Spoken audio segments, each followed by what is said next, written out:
AIR-9 मेरे एक student हैं, हम उससे डिस्कस करेंगे। चलिए मैं स्वागत करता हूं एम्स में जिनकी 9 रैंक थी, डॉक्टर सोमल अग्रवाल। आओ सोमल। ये भी सोमल ये मेरे स्टूडेंट हैं ऑनलाइन, और ये इंडिया का सबसे बड़ा बैच है जिसके अंदर सबसे ज्यादा बच्चे ऑनलाइन पढ़ रहे हैं, और रियल में गाइडेंस इनकी है। मैं सबसे पहले बताना चाहूंगा, सोमल हैं वो 2018 के अंदर एम्स दिल्ली के अंदर सेलेक्ट हुए थे। इनकी AIR रैंक है वो 9 आई थी, ऑल इंडिया रैंक 9 आई थी। और पता है आप लोगों को सोमल की खास बात मैं बताता हूं, कोटा से बिलोंग करते हैं, और पता है पूरी ऑर्गेनिक केमिस्ट्री एकदम जीरो लेवल से टॉप लेवल तक पूरी ऑर्गेनिक केमिस्ट्री मैंने इसको एकदम आपको जैसे सिखा रहा हूं वैसे कंप्लीट आप इस बच्चे को सिखाई थी सोमल। और इसकी जो AIR रैंक नीट के अंदर आई थी वो थी 215, लेकिन एम्स के अंदर 09 रैंक आई थी। मैं आपको कहानी बताता हूं थोड़ी सी। जैसे ये इतना बढ़िया बच्चा था, क्लास में इतना बेहतरीन पढ़ता था, और थोड़ी सी जब रैंक इसकी 215 आई तो ये थोड़ा सा डिसपॉइंटेड हुआ कि कम हुई। लेकिन मैंने इसके मम्मी पापा को कहा कि सर ये बच्चा केवल एम्स के लिए बना हुआ है। आज भी वो याद कर रहे थे, इसके पापा आने वाले थे लेकिन ऑफिस थे, तो बोले सर मेरी भी इच्छा है कि आपकी क्लास में जाऊं, उन पुराने दिनों को याद करूं। लेकिन वो आज ऑफिस किसी कारणवश से नहीं आ पाए, तो सोमल आया है। और इसकी खास बात और बहुत सारी थी, ये आपको बताएगा खुद। और पता है 215 रैंक आई, लेकिन फिर भी ये ऐसा नहीं है। मैंने कहा कि तो तू एम्स फोड़ेगा यार, इस लेवल का ये पढ़ता था।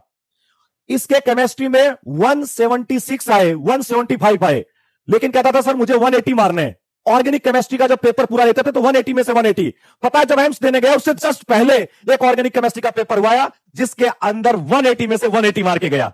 दूसरी में और कमजोरी बता देता हूं, बायोलॉजी में 330 आते थे, आज भी मुझे पता है। बायो में 330 आते थे, 320 आते थे। मैंने कहा टेंशन मत ले, कर तू बायो को, जहां जहां कमजोरियां हैं उनको निकाल। लास्ट में एम्स देने से 2 दिन पहले बायोलॉजी के अंदर भी पूरे में से पूरे स्कोर मार के गया था। इतना बेहतरीन बच्चा था। क्या करते थे सोमल, थोड़ा सा बच्चों को बताओ, जैसा आपने किया ना वैसा इनको बता दो कि भाई ये करना है। सबसे पहले भैया को भैया भैया बोल रहे हैं सारे। हेलो एवरीवन, कैसे हैं आप सब? बढ़िया। तो सर ने जो पूछा कि कैसा करता था मैं, क्या करता था कि मेरे रैंक में ला पाया। सर कहते थे नीट पढ़ो, नीट के लिए पढ़ो, NCERT पढ़ो। पहले मैंने ध्यान नहीं दिया शायद थोड़ा बहुत। मैं लोगों के उसमें आ जाता था बातों में, मेरे साथ वाले कि यार ये किताब भी कर ले, यार वो अरिहंत की कर ले, यार ये वाली बुक कर ले, यार वो HC वर्मा कर ले, अरे यार वो कर ले, M अली, क्या पता नहीं क्या क्या नाम होते थे, अब तो 7 साल हो गए मैं भूल भी गया। पर उन सब किताबों से कभी कुछ फायदा नहीं मिला मेरे को। फायदा किससे मिला? NCERT, रेगुलर कंसिस्टेंट, हर दिन 6 घंटा सिर्फ NCERT। एक एक लाइन याद थी। एक टाइम पर ये भी आता कौन से पन्ने पे कौन सी लाइन लिखी है। एग्जाम में क्वेश्चन पढ़ के ये तक याद आ जाता था कि पेज पे कहाँ लिखी है, कौन सा पैराग्राफ में लिखी है, फर्स्ट पे लिखी है, सेकंड पे लिखी है। तो NCERT इतनी ज्यादा पढ़नी है, एक एक लाइन दिमाग में छप जाए। है ही कितने 1000 पन्ने होंगे एक साल के, 2000 2500 पन्ने हैं टोटल मिला के 6 NCERT के। क्या दिक्कत है, पढ़ लो यार। NCERT based, NCERT based question करते थे आप पहले, कॉन्सेप्ट कैसे, मतलब क्या चलता था? सबसे पहले तो सर ने जो क्लास में पढ़ाया उस पर बिल्कुल ध्यान दो। मतलब एकदम क्लास में ऐसे देखना है कि सर है और आप है, इधर कोई नहीं है, उधर कोई नहीं है, ना किसी और चीज का दिमाग में ख्याल आ रहा है, बस सर के सामने फोकस करना है। 6 घंटे अगर आपने क्लास में फोकस कर लिया हर सब्जेक्ट की, तो आपको फिर बाद में 10 घंटे पढ़ने की जरूरत नहीं है घर पे। 4 से 6 घंटे भी काफी है। मैं खुद भी रात में आराम से 9-10 बजे सोता था, कभी सुबह 4 बजे उठता था, पेपर के दिन 4 बजे उठ लिया, थोड़ा रिवाइज कर लिया, किसी दिन 5 बजे, किसी दिन 7 बजे भी उठाऊं। मतलब बहुत लंबा लंबा सोता था। क्यों? क्योंकि दिमाग में चैन था। और वो चैन क्यों था? क्योंकि कंसेप्ट क्लियर थे। और कंसेप्ट क्यों क्लियर थे? क्योंकि सर की बात ध्यान से सुनता था, उसके बाद क्लास में क्वेश्चन अच्छे से करता था, उसके बाद घर पे जो होमवर्क मिला है वो अच्छे से करता था, डाउट सेंटर पे लगातार डाउट पूछता था, कमजोरियों पे फोकस करता था। 70-80% सिलेबस सबको आता है, 70-80% सिलेबस बेसिक होता है। जो 20-30% कंसेप्चुअल है उसी पे तो ध्यान देना चाहिए ना हमको। हमारी कमजोरियां ही तो दूर करनी चाहिए ना। तो बस उस पे ध्यान देते रहो, अपनी कमजोरियों पे पहचानो, कमजोरी क्या है उस पे फोकस करो।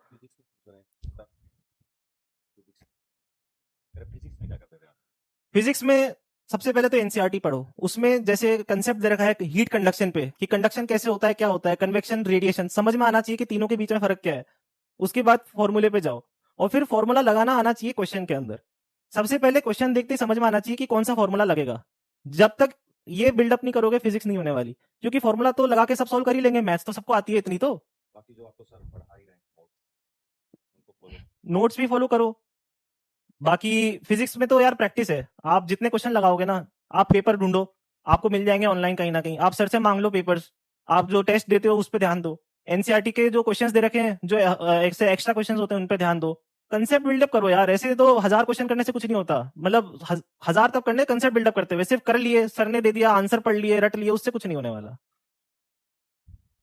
पहली क्लास सोमल, वो क्या नाम है, मैं बताना चाहता हूं, देखो क्या है ये, क्या कहना चाह रहे हैं। सोमल की एम्स में 9 रैंक आई, ये क्या कह रहा है। एक बात मुझे आज भी आता है, रात को 9 बजे सो जाता था, सुबह 4 बजे उठता था, ये इसका था, और हमेशा कमजोरियों पे ध्यान देता था, केवल उसी पे काम करता था पर्टिकुलर।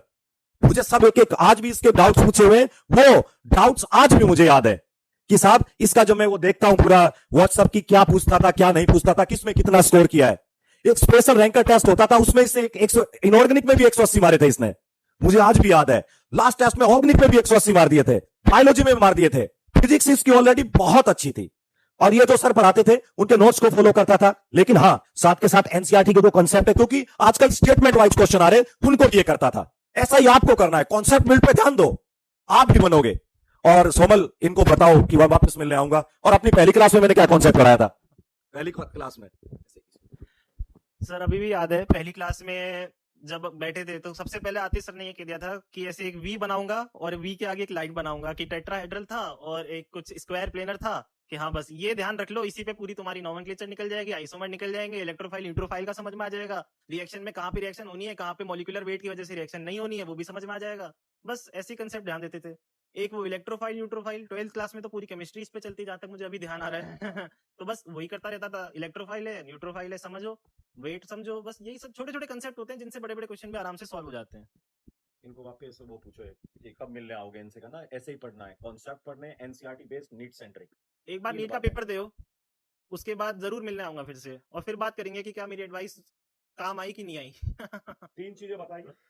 सबसे पहले तो नीट के हिसाब से पढ़ाई करो, और नीट में सिर्फ एनसीईआरटी पूछते हैं, या 2 या 4 क्वेश्चन जो बाहर से आते हैं उनके लिए 15 किताबें करने से अच्छा पहले बाकी के 176 क्वेश्चन तो कर ले, फिर उन 4 पे फोकस करेंगे। दूसरा, एनसीईआरटी के अलावा सर की बातों पे ध्यान दो, जो क्लास में दे रहे हैं उस पर इतना फोकस करो यार कि मतलब क्लास के बाद दोबारा पढ़ने की जरूरत ही ना हो, दिमाग में एक बार में बैठ जाए, मेरा तो यही गोल रहता था।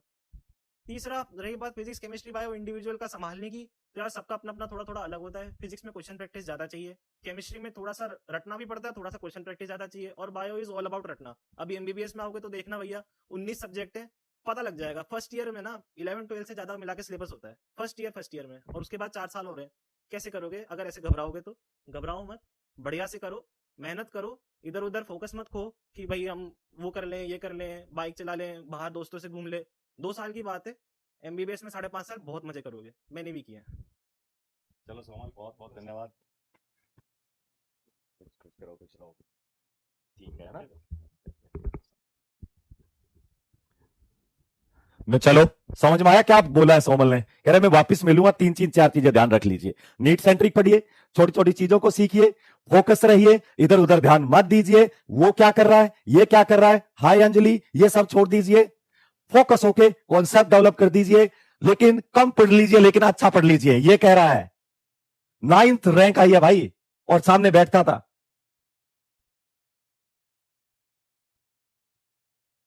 समझ आया? प्योर ऑर्गेनिक पड़ी हुई है, तो आज समझ आया।